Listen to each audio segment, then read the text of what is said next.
Olá, amados! Sou Carmen Henneman e aqui estou para trazer-lhes a segunda parte do tema que começamos na semana passada. Estivemos falando sobre o nome mais poderoso que há, você lembra? E este é o nome de Deus. Bem, nesse primeiro vídeo que foi feito na semana passada, estivemos tratando somente com a categoria 1 referente ao nome de Deus. A isto chamaremos títulos, os títulos referentes ao nome de Deus, que são títulos simples, ou seja, aqueles que implicam um só nome ou um só título.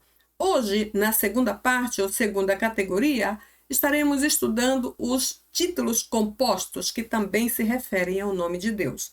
Agora, como se trata da categoria 2 ou segunda parte do vídeo, eu não vou repetir muito o que fizemos na primeira parte, por duas razões. Primeiro, por causa do tempo. E segundo, porque eu gostaria que você mesmo retornasse lá na primeira parte e então se familiarizasse bem com o que estivemos estudando. Porque se você fizer isso, você vai estar no mesmo nível do que seria esta segunda parte. E aí eu creio que você vai poder caminhar em sequência junto conosco e não vai perder-se quanto ao conteúdo do que estamos falando. Então, o que fizemos na semana passada? Começamos com uma importante ênfase sobre o nome mais poderoso que há. A primeira pergunta referente a esta ênfase foi esta: sabe qual é o nome mais poderoso que há sobre todo o universo? O nome que está sobre todo nome, que inclusive é o nome pelo qual todos podemos ser salvos. Inclusive, é o nome que, ao ser mencionado, até faz o inferno estremecer e os demônios baterem em retirada da nossa presença. Você sabia disso? Sabe de que nome estamos falando? E então saltamos imediatamente para o nome mais poderoso que há, que é o nome Yahweh. Yahweh é o poderoso nome de Deus. Sobre este nome, sobre este título, nos concentraremos nesta segunda parte do vídeo, assim como fizemos na primeira parte. Então, começando do início, vimos que, bem no começo do vídeo, vimos que existem algumas variações diferentes de pronunciação do nome de Deus. Vimos, por exemplo, que podemos encontrar pronúncias como a Javé, a Iohá, a Ihová, a Jeová, Iavé, Iaué e outras semelhantes. E expliquei a vocês que eu adotei a pronúncia Iaué porque eu creio que esta pronúncia se acerca mais, se aproxima mais ao original. Pelo menos é o que eu entendo, mais ou menos, quando escuto o nome original de Deus.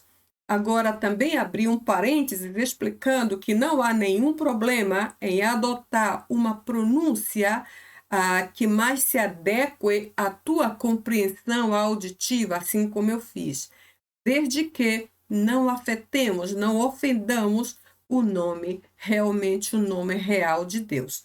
Está bem? Então, vimos a partir daí que Deus tem um só nome em toda a história. Vamos ver no decorrer deste vídeo, como vimos na semana passada, alguns versículos que provam isto. Porém, para começar, Deus tem apenas um nome. Ele é identificado por seu nome próprio.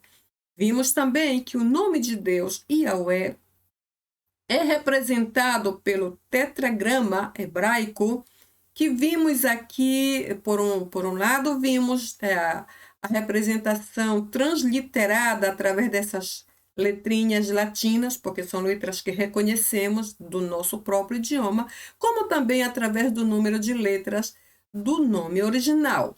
Então, para começar, o tetragrama, vimos rapidamente que é um termo que define duas coisas diferentes, dois conceitos diferentes. Primeiro, está na parte inicial, que é o tetra, que literalmente representa 4, e a segunda é o grama, que literalmente é letra.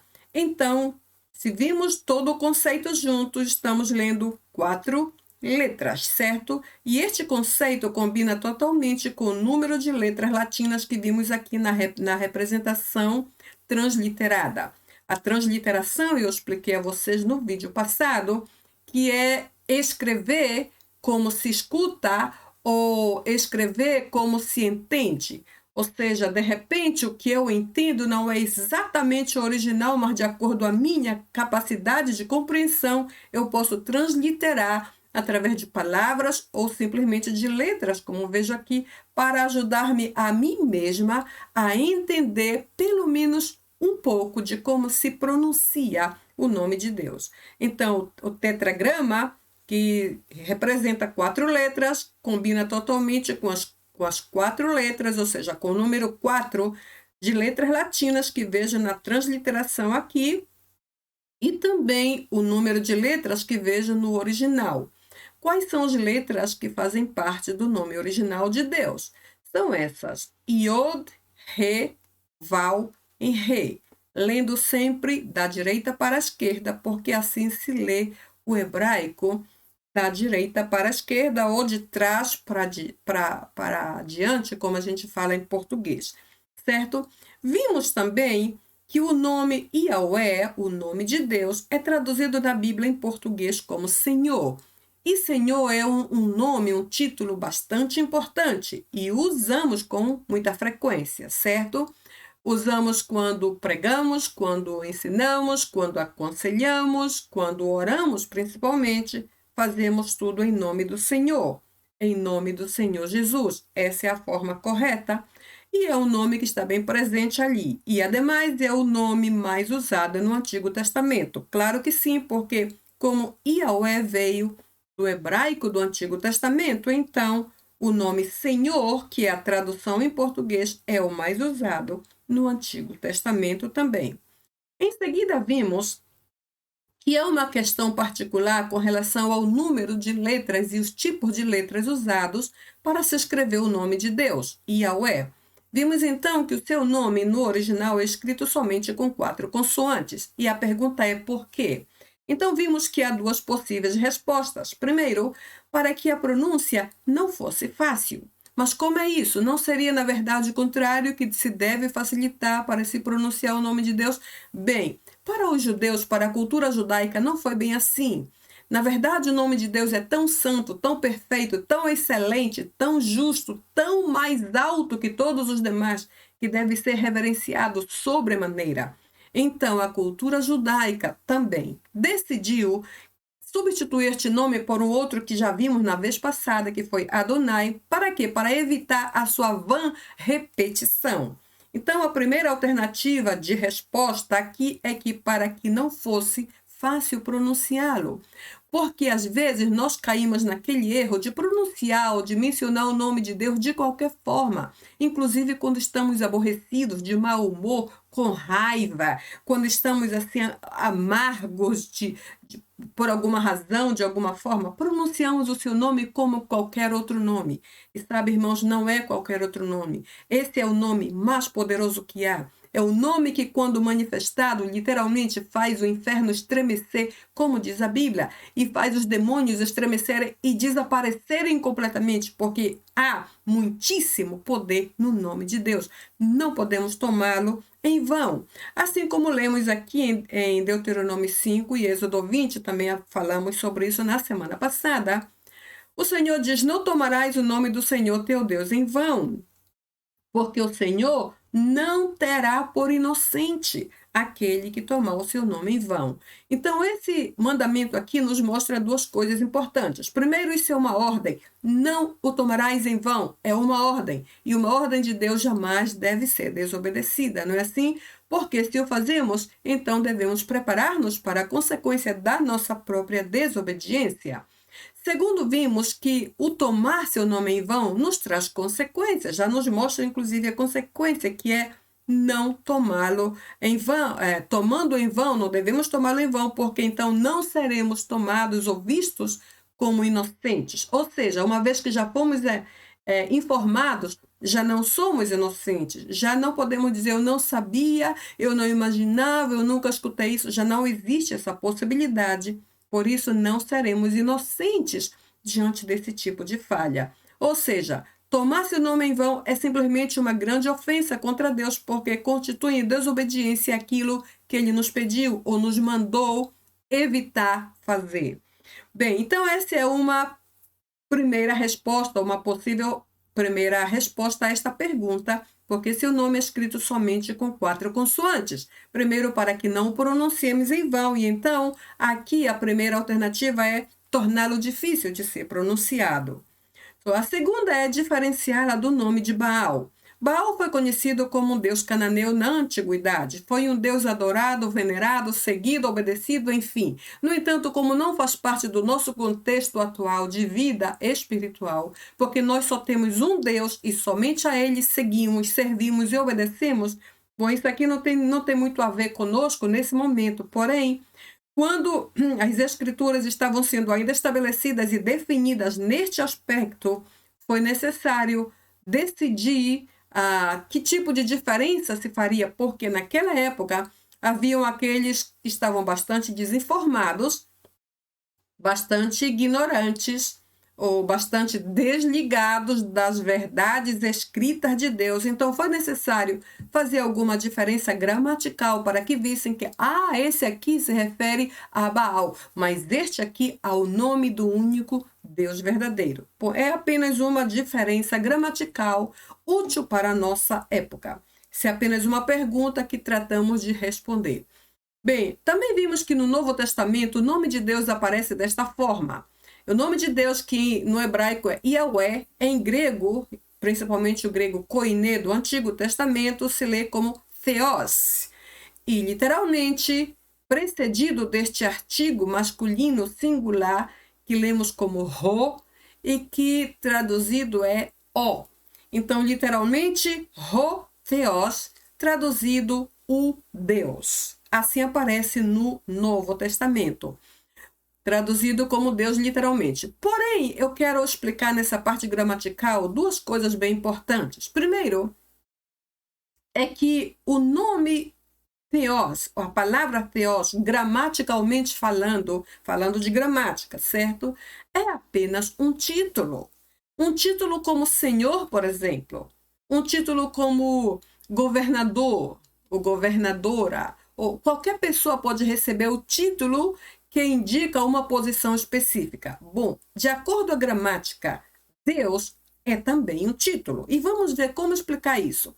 Vamos ver então que na Bíblia existe uma referência em que mostra que é possível que o nome Deus seja dado a qualquer pessoa como título. Por exemplo, inclusive a uma mulher. Vamos ver então que para ser dado a outra pessoa, neste caso a uma mulher, se usa o mesmo substantivo Deus, que aqui é Theos.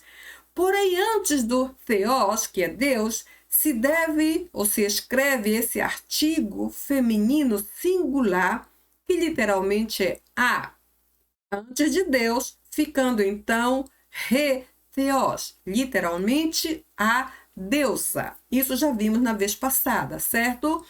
Então, como o artigo feminino, o artigo que está aqui na frente, o artigo singular é feminino, quando se passa para a tradução, o substantivo também passa como feminino. Neste caso, ainda que Theos, como está aqui em cima, é masculino, por causa do artigo feminino, na tradução passa a ser a deusa.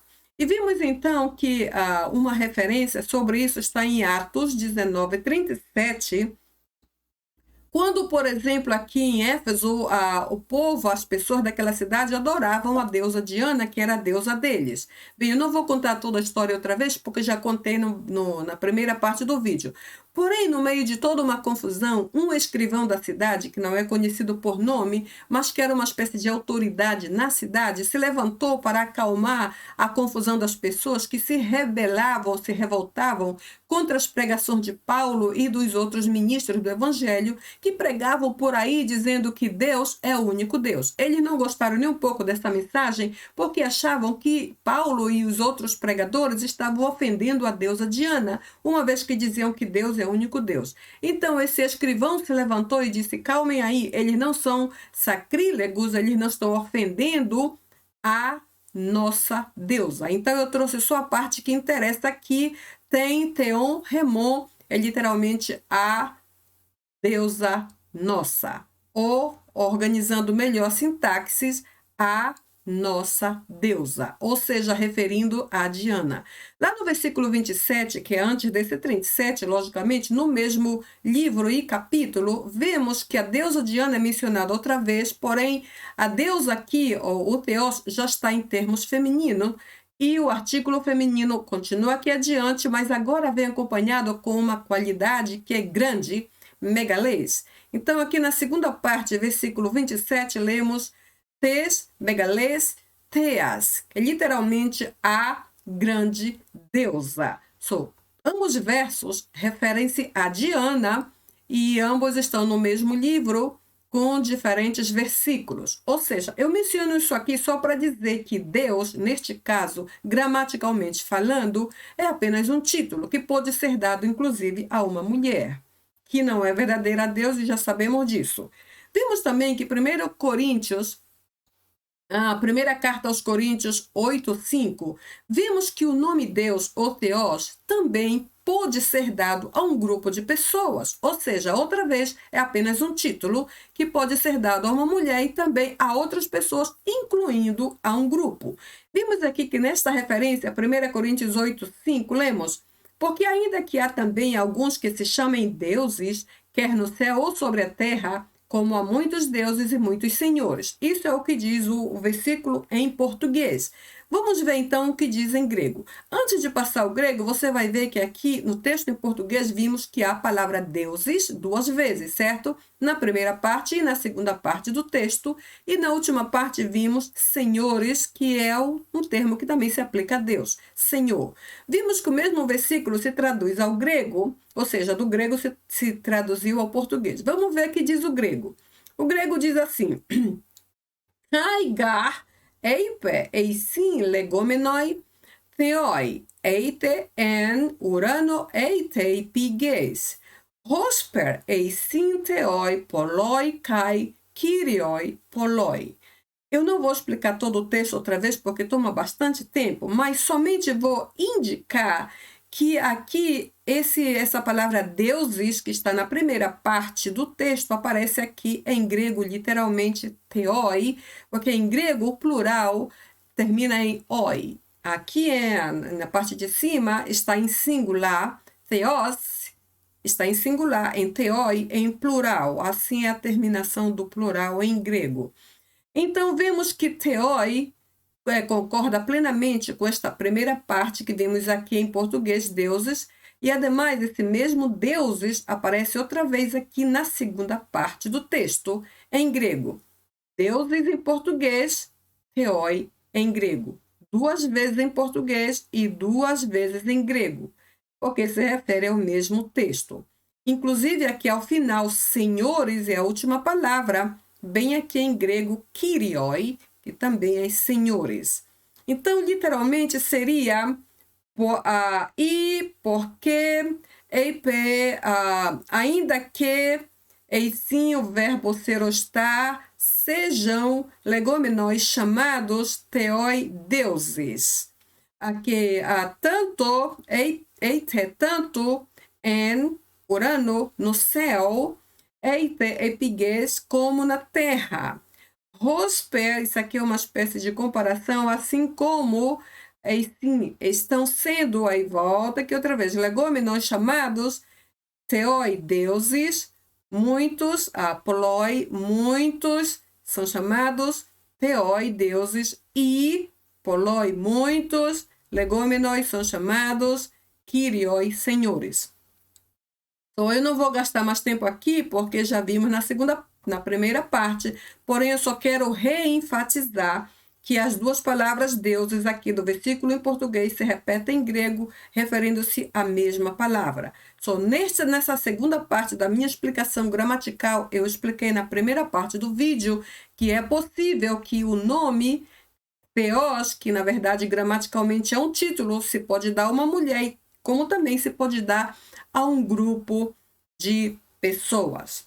Agora, a pergunta é, qual é a diferença, então, foi a pergunta que fiz na primeira parte, de aplicar Theos para o único Deus verdadeiro e para qualquer outra pessoa, como uma mulher, um grupo de pessoas ou qualquer um. Qual é a diferença? A diferença está exatamente nesse artigo masculino singular Ho. Por exemplo, aqui literalmente vemos o Deus, que é quando dizemos o Deus, parece meio sem sentido, mas gramaticalmente esse artigo está apontando literalmente para uma pessoa em particular. Ou seja, não é qualquer um, é aquele mesmo de quem estamos falando, o Deus. Então, a diferença está exatamente nesse artigo. O Ho, masculino singular, deve vir sempre antes do Theos, ficando assim Ho, Theos. E aí vimos o exemplo disto que eu explico agora no final em 1 Tessalonicenses 5, 23. O versículo que menciono aqui é aquele versículo que diz assim, espero lembrar, mas aquele que diz: e o Deus da paz vos santifique em tudo, e todo o vosso ser, espírito, alma e corpo, sejam encontrados íntegros e santos na vinda de Jesus Cristo. É aquele versículo, você pode conferir em 1 Tessalonicenses 5, 23. Então, eu só tomei essa parte aqui, que é a primeira parte do texto, que diz: Ho Theos teis eirenes, o Deus da paz. Eu coloquei isso aqui só para mencionar, enfatizar a minha parte final da explicação acerca do Theos. Quando se trata do único e verdadeiro Deus, o Theos é precedido do artigo masculino singular Ho, ficando literalmente o Deus. Neste caso aqui, o versículo, o Deus da paz, certo?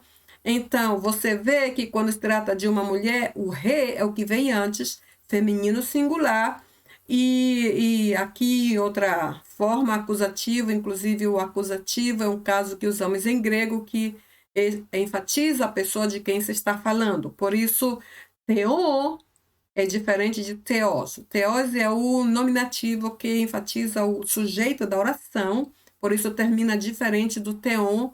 E este aqui é o acusativo que especifica a pessoa de quem se está falando, neste caso da deusa Diana, que era uma mulher. E veja que todas as letras todas as palavras terminam com a mesma letra, indicando o acusativo, ou seja, a ênfase a uma pessoa específica.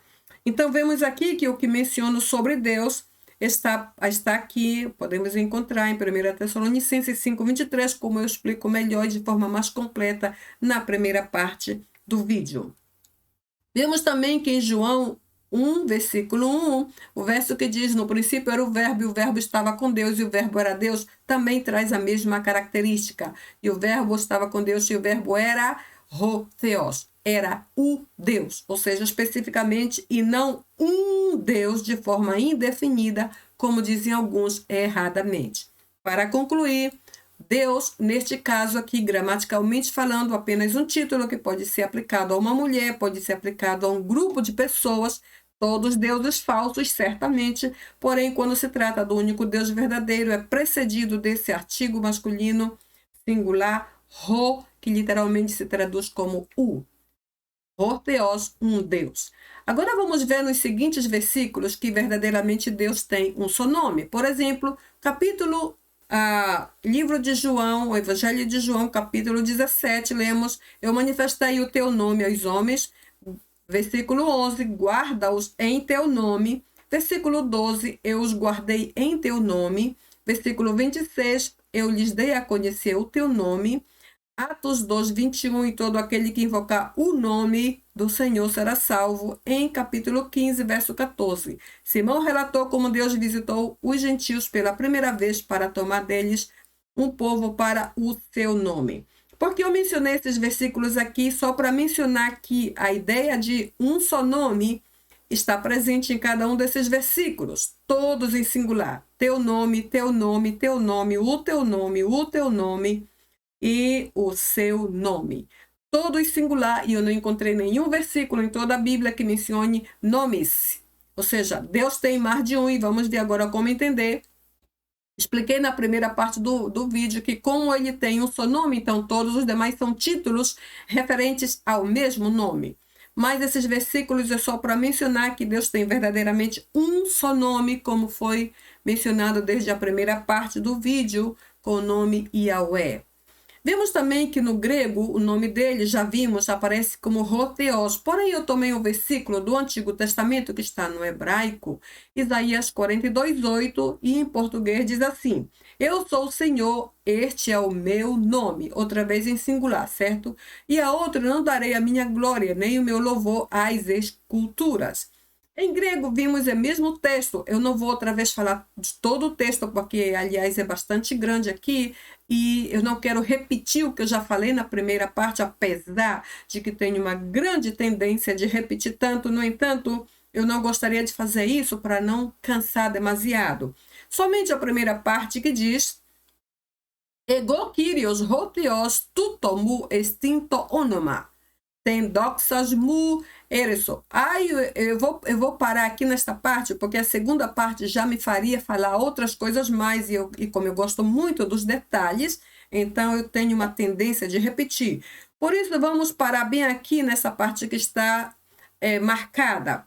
Aqui diz ego, eu já expliquei várias vezes nos vídeos anteriores, inclusive na primeira parte deste tema, que o ego é o pronome enfático. O pronome enfático em grego é aquele que não diz apenas eu. Ao contrário, diz eu mesmo. Eu mesmo sou o Senhor, Kyrios. Eu mesmo, o Senhor, sou Deus. Ou eu mesmo, Deus, sou o Senhor. A coisa é que aqui ego enfatiza alguém em particular e não deixa dúvida de que é esta pessoa que está falando. Ego, eu mesmo e não outro, sou o Senhor. A parte que está grifada aqui, tuto mu extinto onoma. Tuto é o pronome demonstrativo este, como vemos aqui em português. Mu, meu. Estin é o verbo ser ou estar, e aqui está tonoma, nome. To é o artigo masculino singular que precede o nome de Deus. Como onoma aqui é este nome referente a Deus, o Senhor que está falando, então o artigo vem antes, como já vimos anteriormente. Que, na verdade, para mim, não é só um complemento gramatical, mas eu tomo isso até como uma espécie de reverência, certo? Aí existe um artigo masculino singular específico para indicar o nome do único e verdadeiro Deus. Isso é também um caso de reverência e não apenas um caso gramatical. Bem, eu tomei esse versículo aqui, apesar de que está no hebraico. Você sabe que todo o Antigo Testamento foi traduzido ao grego e a versão que fez a tradução se chama Septuaginta. Todos sabemos disso, certo? A Septuaginta é uma tradução grega do Antigo Testamento. Por isso é possível tomar versículos do Antigo Testamento traduzido ao grego. Aqui temos alguns nomes de Deus, aos quais vamos estar falando no decorrer do tempo. Vimos alguns desses na semana passada: Adonai, El Shaddai, Elohim, Elohi, Elion, vencedor, Jeová Jireh, dominador, Jeová Nissi, eterno, juiz, Jeová Shalom, Jeová Mekadesh, maravilhoso, Jeová Sabaoth, Jeová Shammah, criador, libertador, Jeová Rafá, rei, legislador, conselheiro, Senhor Supremo, Todo-Poderoso. Eu estou falando um pouco rápido porque eu já falei tudo isso na vez passada.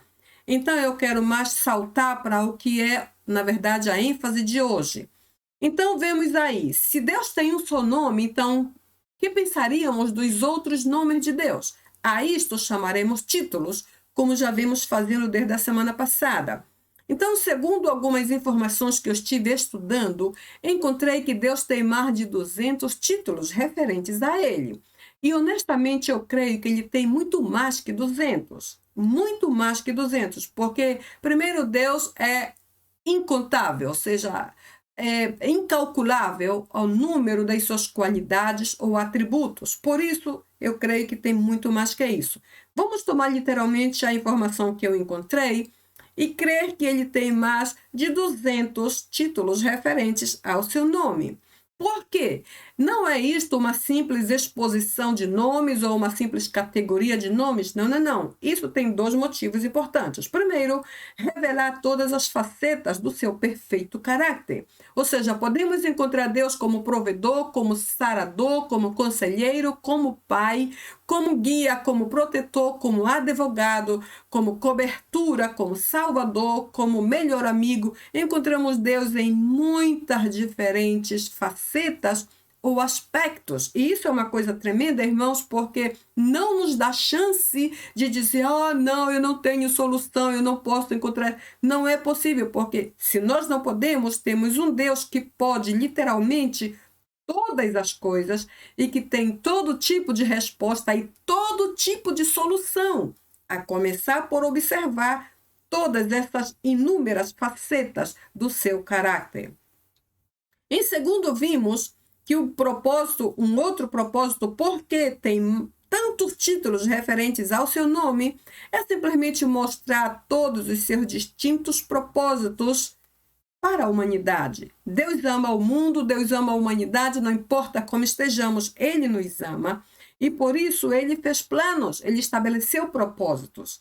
Por causa disso e por causa do difícil que somos, Ele manifesta os seus muitos propósitos através das suas muitas facetas, porque ama esta humanidade e seu propósito é alcançar todos completamente.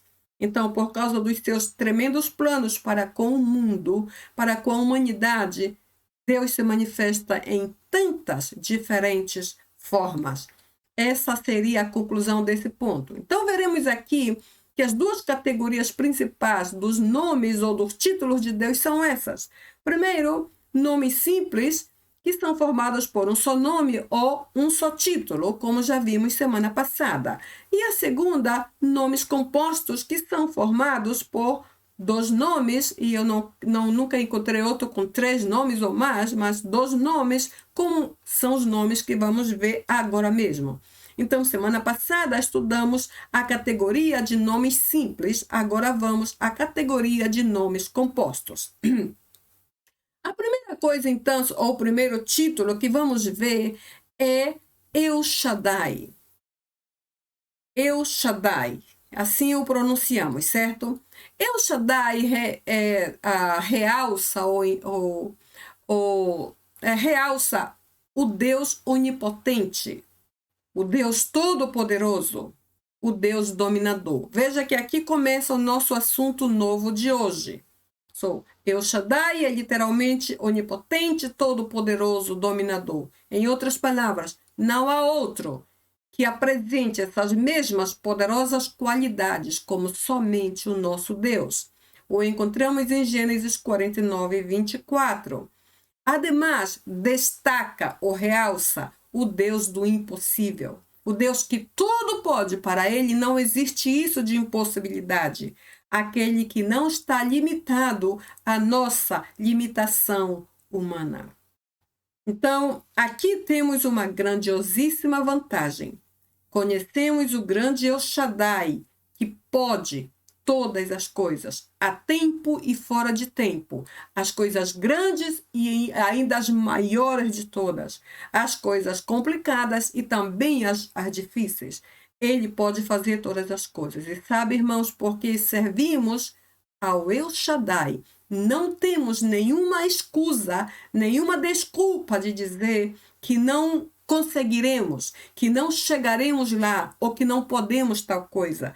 Não há como justificar isso, porque se nós não podemos, nós conhecemos e andamos com alguém que sim pode, e este é o grande El Shaddai. El Shaddai também é definido como o Deus que abençoa. Interessante. Eu não tenho muita informação sobre isso, também não teria... eu teria que criar uma segunda sessão para explicar, porque já parece um pouco diferente do que se declara aqui. Onipotente, todo-poderoso, dominador. E a outra definição seria como Deus que abençoa. Porém, eu apenas penso que somente o fato de servir ao Deus mais poderoso, onipotente, todo-poderoso sobre todos os demais e altamente dominador, para mim já é uma tremenda benção. Também vemos o Deus Elohim, que ressalta que o Supremo, o Poderoso, cujo grande poder é refletido na mesma criação. Então, veja bem, cujo grande poder é refletido na mesma criação. Ninguém tem uma explicação plausível, certo, de como a criação foi feita, organizada de forma tão perfeita. Bom, é possivelmente porque os que não têm uma resposta clara é que não conhecem o grande Elohim.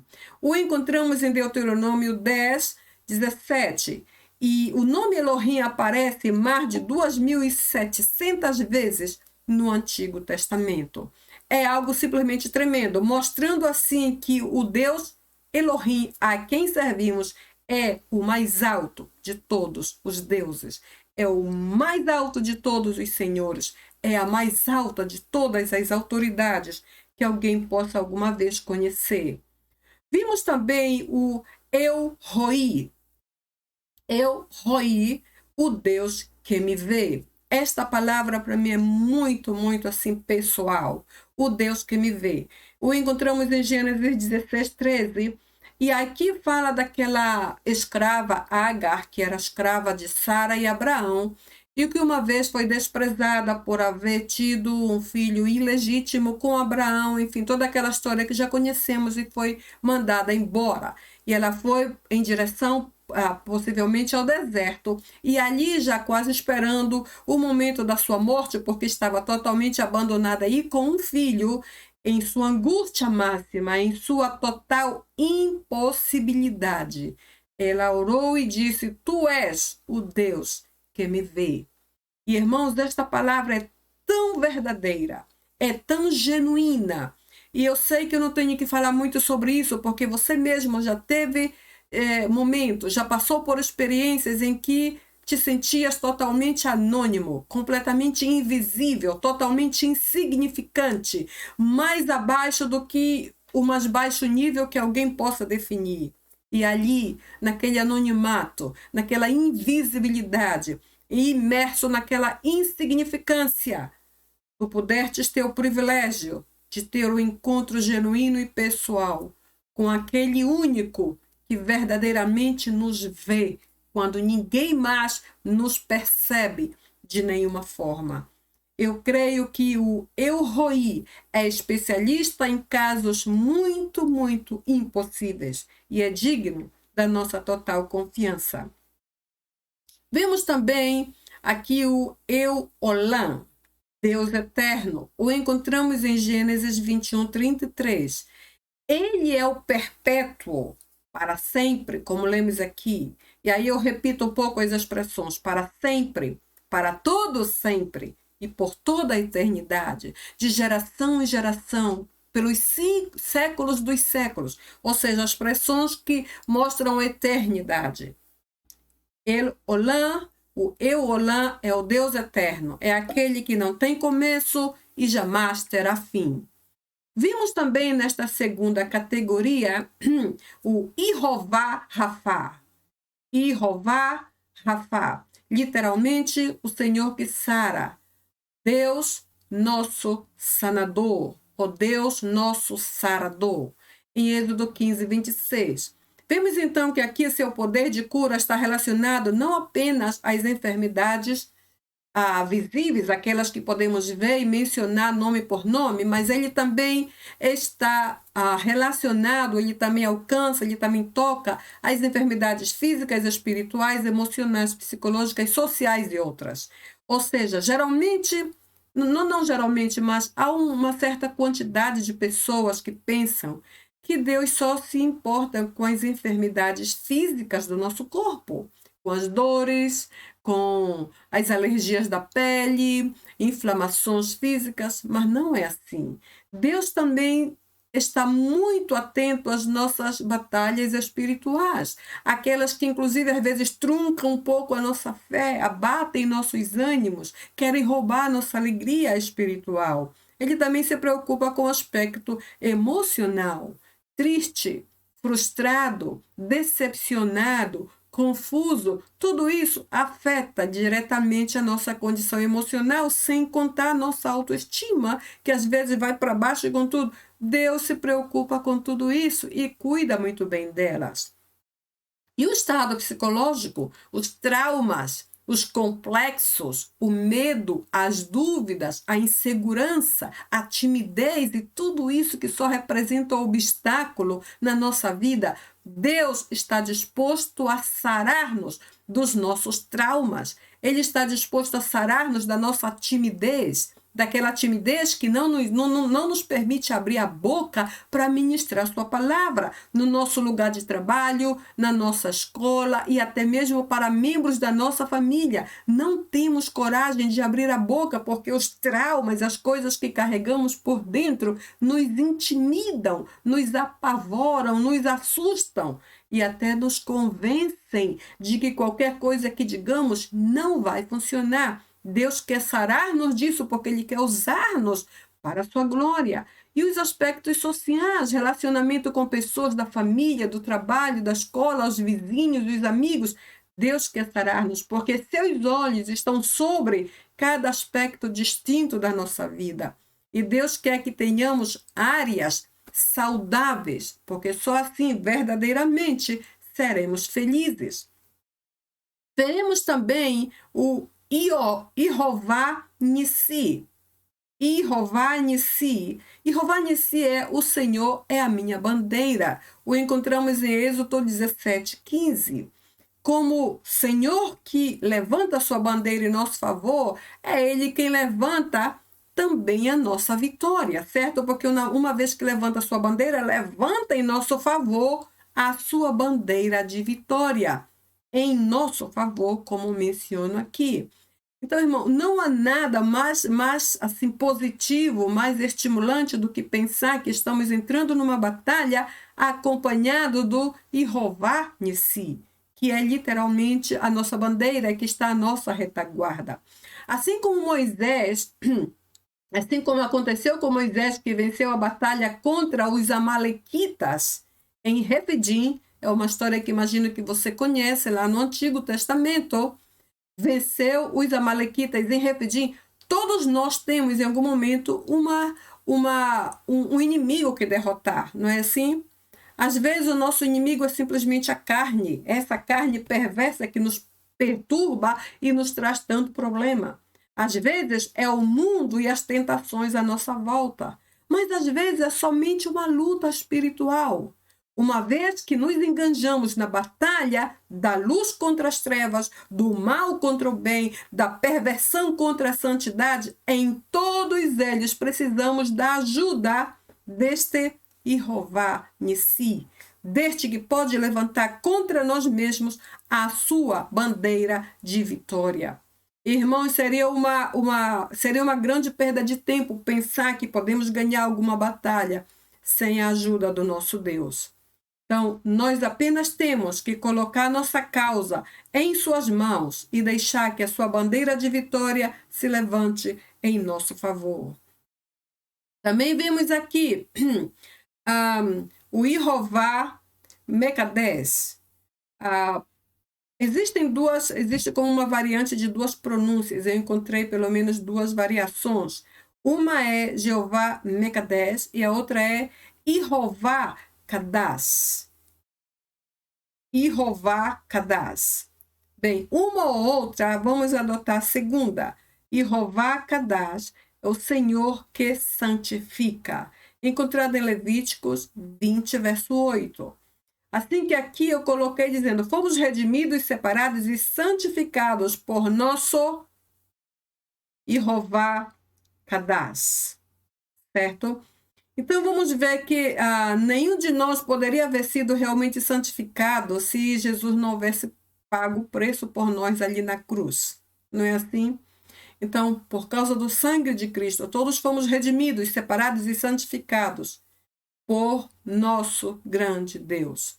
Portanto, devemos permanecer sujeitos a este princípio até a vinda de Cristo. Pelo menos foi o que vimos no começo desta narração. Para que quando Ele venha, nos encontre totalmente íntegros.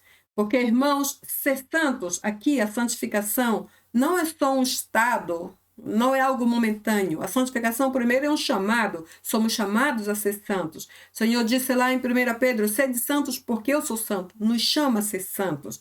Depois vimos que é uma espécie de processo que ocorre de forma lenta. Porque ninguém é santificado assim de um momento ao outro. Ninguém se santifica em um mês. Ninguém se santifica totalmente em um ano. A santificação é um processo que ocorre de forma lenta e progressiva até a vinda de Cristo Jesus.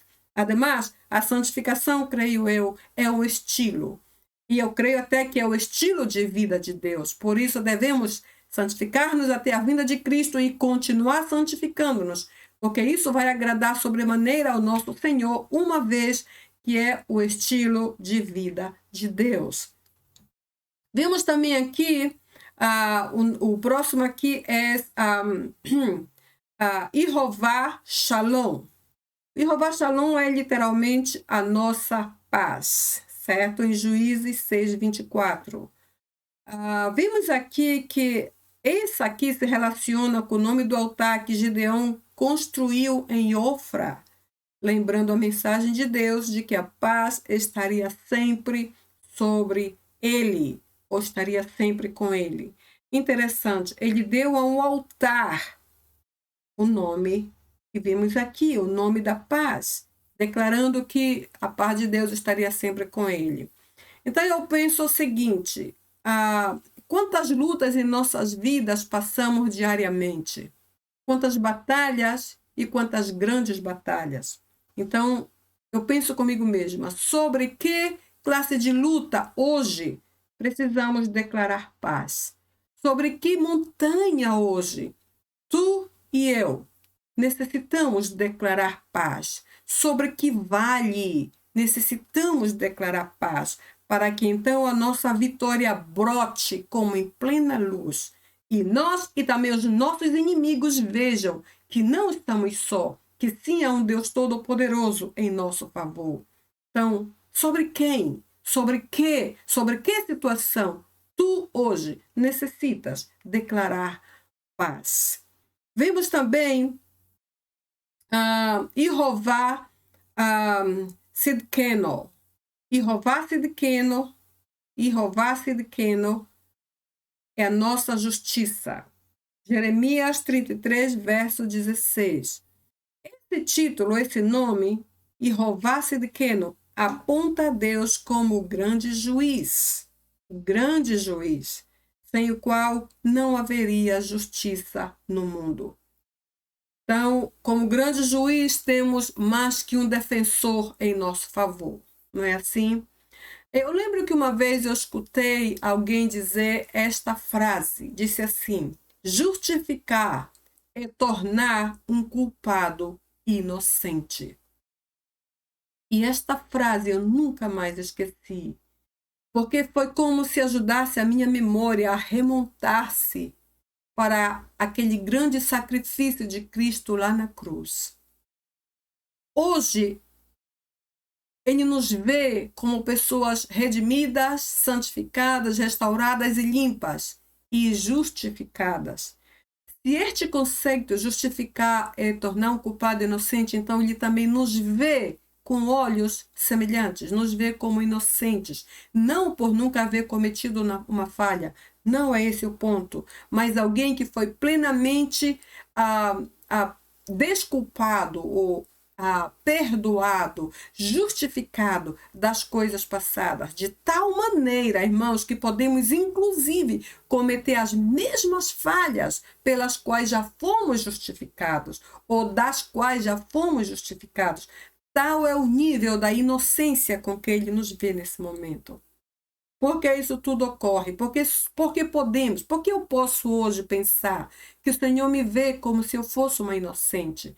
Porque o poder remidor do seu sangue me limpou de tal maneira que borrou completamente a mancha dos meus pecados passados. E agora eu não apenas estou livre daquela dívida de pecado que tinhas, como também estou livre para cometer outras falhas outra vez. Ou seja, eu estou livre.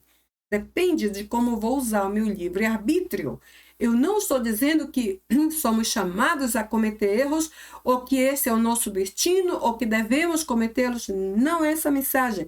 A mensagem é que somos totalmente livres, inclusive para tomar a decisão que queremos ou que quisermos, dependendo de como usarmos o nosso livre-arbítrio. Ou seja, o Senhor nos justificou de tal maneira que esqueceu para sempre todos os nossos pecados e falhas passadas. Eu creio plenamente no poder da sua justiça, e eu creio que a sua justiça nos fez verdadeiramente livres a este ponto. Veremos então que o próximo nome aqui seria Jeová Shammah. Jeová Shammah. Jeová Shammah. O Senhor está presente. Ezequiel 48:35. Foi um nome importante de uma cidade revelado a Ezequiel, segundo a informação aqui, indicando que Deus estaria sempre em seu santo templo. Agora, se eu faço uma comparação, eu diria, bom, se a Ezequiel foi revelado que Deus sempre estaria em seu santo templo, então, como templos de Deus, Deus está conosco sempre, certo? Não apenas ao nosso lado, não apenas adiante de nós, não apenas ao nosso redor, mas sobretudo dentro de nós. Somos templos do seu Espírito. Ele habita em nós e por isso vale crer que estará conosco para sempre.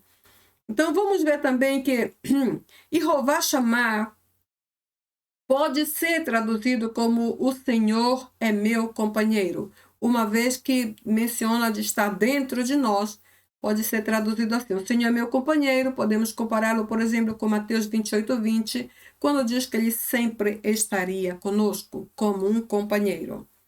Veremos então que o próximo aqui é El Elyon. Ressalta o Deus Altíssimo, o elevado, o mais alto ou o exaltado. Em Gênesis 14:18, vemos que esta qualidade, esse atributo referente a El Elyon, exalta sua magnificência e máxima autoridade. Absolutamente não há dúvida de que Deus é o magnificente sobre todos os demais e que possui máxima autoridade. Esse título, El Elyon, indica que Deus está acima de tudo o que foi criado e expressa total supremacia sobre todos os falsos deuses, razão pela qual ele se declara Rei dos Reis e Senhor dos Senhores. Não é assim? Inclusive, vemos que em Isaías 14, lá pelo versículo 14, até mesmo o próprio Lúcifer se atreveu a tentar imitar a Deus, chamando-se a si mesmo o mais alto. Então, ele fez como um plano: eu vou subir até lá e chegarei a ser mais alto do que o Altíssimo. Essas foram as palavras de Lúcifer, só que com certeza não funcionaram, porque só há um Deus Altíssimo, só há um mais elevado, só há um mais alto, e somente um será exaltado para sempre, o nosso grande Deus Elyon. Vimos também que há aqui o seguinte título, que é Jeová Irei. Jeová Irei. Jeová Irei. Lemos em português como Jeová Jireh. O Senhor proverá, o Senhor é provedor. Em Gênesis 22:14. Esse nome aqui traz a convicção, ou esse título de Deus traz a convicção de que o Senhor é o que cuida das nossas necessidades. Jeová Irei. Jeová Irei é o que cuida das nossas necessidades. Então, uma coisa que eu gostaria de mencionar é que o nome Irei, a segunda parte do nome, representa um nome combinado que é derivado propriamente de Jeová ou Jeová. Ou seja, procede daí, é um nome combinado e que em português se lê, como já sabemos, Jeová Jireh. Em hebraico, Irei. É um nome combinado. Na verdade, eu digo isso só para mencionar que não necessito ler essa primeira parte, Jeová, porque Ire-Rei já inclui a conotação desta primeira parte do nome, porque é um nome combinado, como disse. Porém, eu coloquei aqui somente porque em português lemos Jeová Jireh, então eu coloquei o Jeová em português, representado aqui por esta primeira palavra no hebraico. Ok? O seguinte nome aqui é Jeová Sivaot. Jeová Sivaot. Senhor dos Exércitos, Senhor Todo-Poderoso. Encontramos em Salmos 46, 7, e refere-se aos exércitos de anjos que estão ao serviço de Deus para a proteção do seu povo. Nesse ponto aqui, eu gostaria de fazer uma observação importante. Às vezes, quando oramos, dizemos geralmente o Senhor dos Exércitos é Senhor dos exércitos na terra, nos céus e até mesmo sobre os infernos. Quando mencionamos essa terceira parte, não queremos dizer que Deus tem anjos lá no inferno. Não, não é essa a conotação. Mas apenas indica que Deus é Senhor sobre todos os anjos, sobre todo o inferno, sobre todas as potestades opressoras. Ou seja, que Ele está sobre toda classe de luta espiritual que ataca o seu povo. Porque Ele é sumamente onipotente. E sua soberania de Deus Altíssimo está sobre tudo o que representa o mundo espiritual. Então, não afirmamos que Deus tem anjos no inferno, não, mas apenas que Ele é supremo, totalmente supremo sobre tudo o que representa o mundo espiritual. Isso é algo simplesmente tremendo. Vimos também que lá no Novo Testamento, essa parte já vimos na vez passada, o Senhor é representado ou identificado ou definido como Kyrios, que literalmente é Senhor. E como o versículo base vem de Isaías 42, então novamente eu menciono aqui que Senhor, que vem de Yahweh, é o nome original de Deus no hebraico, foi traduzido através da Septuaginta, que é uma antiga versão que traduziu o hebraico para o grego da nossa época. O nome Kyrios, ou título Kyrios, porque é uma espécie de título, Senhor, se repete mais de 700 vezes no Antigo Testamento e define alguém que possui poder máximo, domínio absoluto e autoridade real. Ademais, denota alguém de alta nobreza e que é associado a somente alguém digno de grande honra como nosso Deus. Já expliquei tudo isso na vez passada. Como diz, por exemplo, Atos 2:21. E acontecerá que todo aquele que invocar o nome do Senhor será salvo. Agora, quem é este que pode salvar somente por invocar seu nome? Este é o nosso Deus.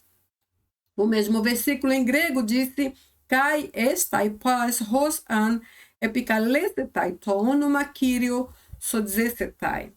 Não vou falar de todo o versículo, porque já expliquei na vez passada. Somente mencionar esta palavra pós, que se refere a todo ou qualquer um, sem medir quem, sem pensar em quem, sem nenhuma limitação de quem pode ser. O pós aqui se refere não apenas a qualquer pessoa normal, diria assim, entre esse símbolo, entre aspas, mas se refere ao quebrado, ao sujo, ao pecador, ao culpado, ao delinquente, ao miserável, ao que está totalmente falido, aquele que não serve para nada, ou seja, o pós aqui inclui qualquer outro. Qual é a condição? Se este aqui que está no mais alto nível de miserabilidade possível, invocar este nome aqui, To'onoma, que é o nome do Senhor, a consequência é sodzesetai, será salvo. E esta palavra, sodzesetai, indica salvo completamente, não salvo pela metade, não um pouquinho salvo, mas é salvo totalmente. Então, uma ênfase bastante importante para o que se refere ao poder do nome de Deus. No Novo Testamento também vimos que a palavra que se refere ao nome de Deus aqui é Emmanuel. Traz a mesma conotação do hebraico do Antigo Testamento, traduzido ao português como Emmanuel, Deus conosco, em Mateus 1 e também em Isaías 7, apresentando-se como um Deus pessoal, ou seja, não é um Deus indiferente, não é um Deus distante, não é um Deus que está dormindo, não é um Deus que esqueceu de cumprir o que prometeu, não, é um Deus pessoal que está ao nosso lado e nos sustenta por nossa mão direita, como diz sua palavra, que está adiante, abrindo o caminho e dispersando nossos inimigos, que está ao redor, trazendo-nos proteção e segurança e que também está dentro de nós, habitando em nós, fazendo-nos templos do seu Espírito. O segundo título que encontramos é o Abba, também lido como Eba em hebraico. Este nome tem conotação com o aramaico e também com o hebraico. Ou seja, com conotação com o aramaico, enfatiza o pai ou papai. Com o hebraico se escreve com essas duas pequenas letras, lendo sempre da direita para a esquerda, que se lê Av ou Ab. Poderia dizer transliterado, AB ou AV, isso é só uma transliteração. Então, lido de trás para diante, de trás para diante, ou da direita para a esquerda, Av ou Ab. Enfatiza o pai. E em aramaico é o Abá, por causa do Abba. Enfatiza o pai. Então, se vamos ver aqui, pai do hebraico e o pai do aramaico, vemos que são duas coisas diferentes, certo? Pai e o pai. O pai especifica alguém em particular. A coisa é que essas duas definições, hebraico e aramaico, juntas, nos traz essa conclusão. A palavra Abba ou Eba, em hebraico, indica uma combinação da intimidade da palavra papai com a dignidade da palavra pai. Ou seja, a intimidade do papai mostra aquela cercania, aquela máxima aproximação do pai com os filhos. A intimidade. Quando o filho, e não apenas um filho pequeno, mas um filho por natureza, um filho natural chama papai, como uma criança inocente. E a dignidade refere-se ao pai como autoridade, como aquele que é o mais responsável de todos, sobre todos os filhos. Então, a combinação dessas duas coisas é bastante interessante e revela a plena paternidade de Deus. Eu expliquei um pouquinho mais disso no vídeo passado. Aqui vimos alguns títulos que eu diria títulos secundários. Por exemplo, João 8, 12, luz do mundo. Lemos aqui, ego emitofos to cosmo. Ego emitofos, ego, você já sabe desse pronome, certo? É um pronome enfático. Eu mesmo e não outro sou a luz do mundo. Então, a sintaxe aqui, ou a organização, segue igual ao do português. Ego, eu mesmo e não outro, porque traz ênfase. Em mim, sou. To, nesse caso, pode ser porque o artigo aqui é neutro, pode ser masculino ou feminino. Fos, luz.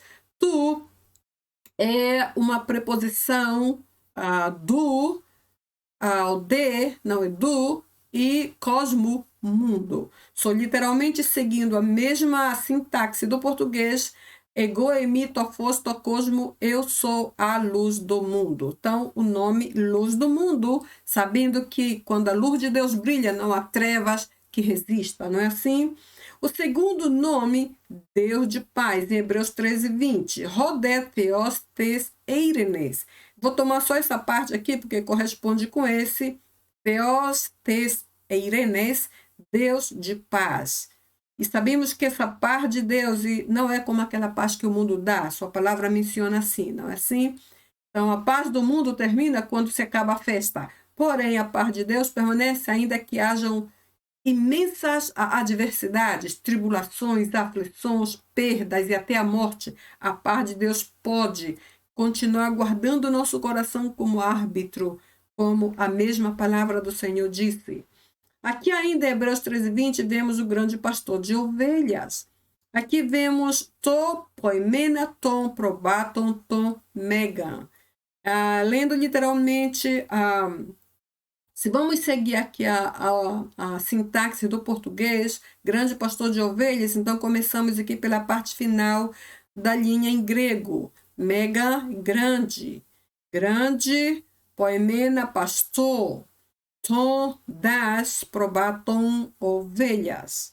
Ou seja, a sintaxe está um pouco diferente, porque são dois idiomas distintos, então temos que ir catando as palavras para então traduzir mais ou menos como o português. Mas o caso é que essa segunda parte fala do grande pastor de ovelhas. Mega, poemena, probatom. Tom, poemena, tom, probatom, tom, mega, para ser mais exato na sintaxe em grego.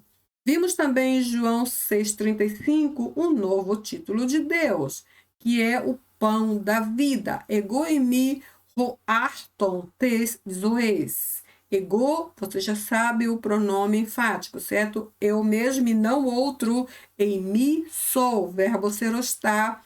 O, que é ho, artos, pão, tes. Da zoes, vida. Eu sou o pão da vida ou pão de vida. Sou pão de vida, eu sou o pão de vida. Segue na mesma sintaxe do português, ou seja, na mesma classe de estrutura.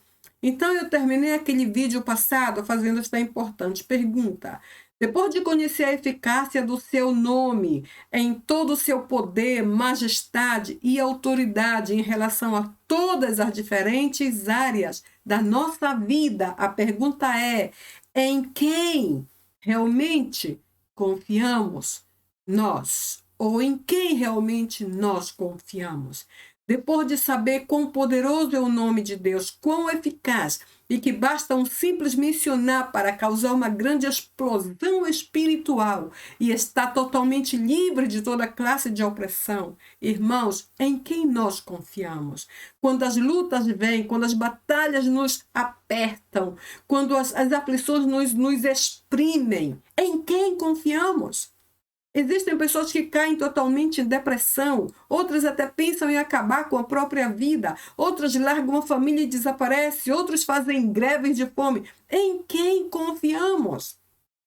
Porque se nós, como cristãos, não podemos experimentar a eficácia do poderoso e verdadeiro nome de Deus, como é que aqueles que estão à nossa volta, que ainda não conhecem o Senhor, vão experimentar?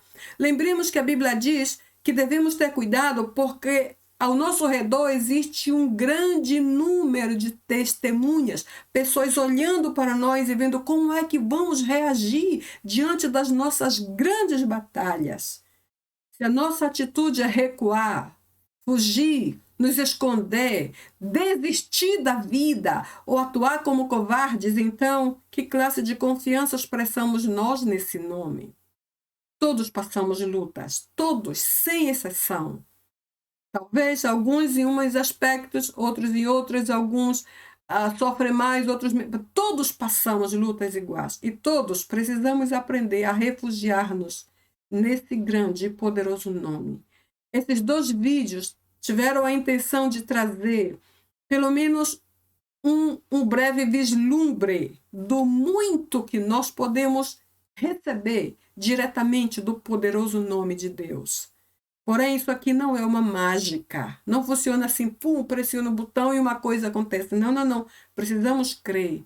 Segundo, precisamos tomar a iniciativa, dar um passo, tomar ação de apropriar-nos de todas as grandes bênçãos, de todos os grandes privilégios que este poderoso nome de Deus, o grande Yahweh, pode trazer-nos. Ele é o nosso sarador, nosso provedor, nossa bandeira, nossa proteção, nosso advogado, nossa cobertura. Ele é o nosso pai, o nosso melhor amigo, a nossa paz, a luz do mundo, o pão que necessitamos diariamente. O que mais nós necessitamos para viver em vitória? Se tudo, absolutamente tudo, temos aqui nesse poderoso nome como uma grande fonte de onde podemos tirar toda a classe de provisão daquilo que necessitamos.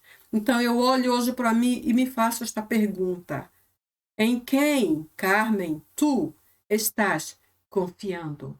Para que te sintas tão desanimada, tão sem motivação, tão de mau humor, tão assim decepcionada. Em quem estás confiando?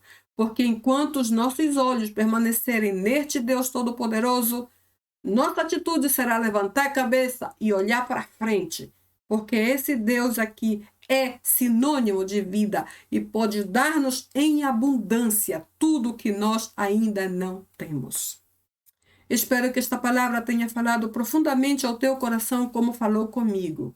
Eu preciso retreinar-me, ou treinar-me outra vez, e levantar minha cabeça e olhar de frente para este único que verdadeiramente me pode ajudar. E se alguém por aí me decepcionou, isso não deve me preocupar, porque o Rei de todos os reis e Senhor de todos os senhores está comigo e também está contigo.